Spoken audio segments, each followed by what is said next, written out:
Alright, today I want to talk about something called the method of increments.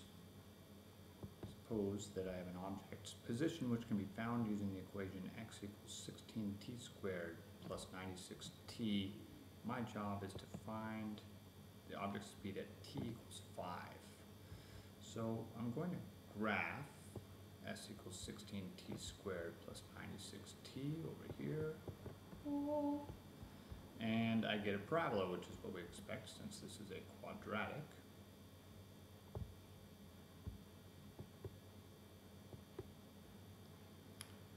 And if I plot the point at time equals 5 on the graph, I'll get the 5 with the coordinates s of 5 as the y coordinate. And doing a little bit of math, we plug 5 in for t and we get that s of 5 is 880. So this point right here is at 5, 880. What I'm going to do is look at an average rate of change. I'm just going to add a little bit of time to this point and then find that new position at that point. So I'm going to just add an arbitrary amount of time, which I've called h. So I added h seconds to my initial time of 5, and my new position will be s of 5 plus h. So h is a change in time. H equals delta t.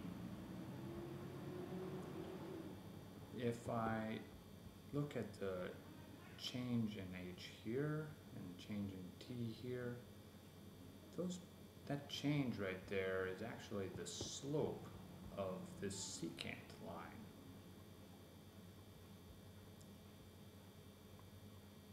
So the x-coordinate of this point is 5 plus h. Let's calculate the y-coordinate of that point. It is 16 times 5 plus h squared plus 96 times 5 plus h, and I'm just going to do a little bit of algebra. Can you find the next line? Pause the video, FOIL this out, simplify this, and clean this up into an easy expression. Pause the video and do that. Alright, well, if you got 16h squared plus 256h plus 880, you are absolutely right. That is the y coordinate of this point. If I wanted to calculate the slope of this line, I would subtract this y coordinate here minus 880, which is the y coordinate of here. That's the change in y. And I would divide by the change in x, which is h. So the velocity is equal to the change in position divided by the change in time. That's the average velocity. If I plug these two expressions into that, I'll get something like that, which cleans up to equal this. This expression is the slope of this line.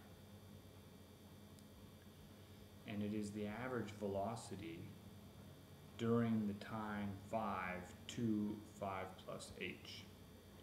But I'm not trying to find the average velocity. I'm trying to find the instantaneous velocity.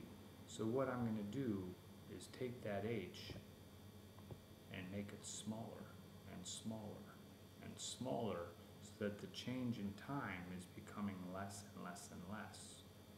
Eventually, the change in time will be 0. It will be an instant, and that will be my instantaneous speed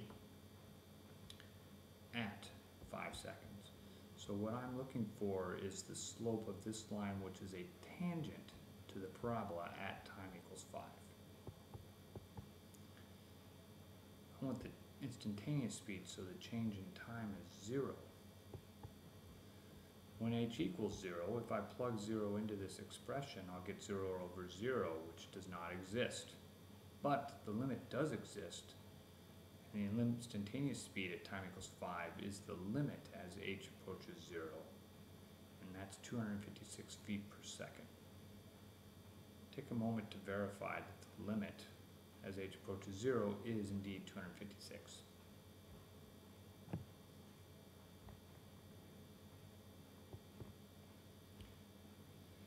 The instant change, so we can say that the instantaneous change in position, s, with respect to time, t, at time equals 5, is 256 feet per second.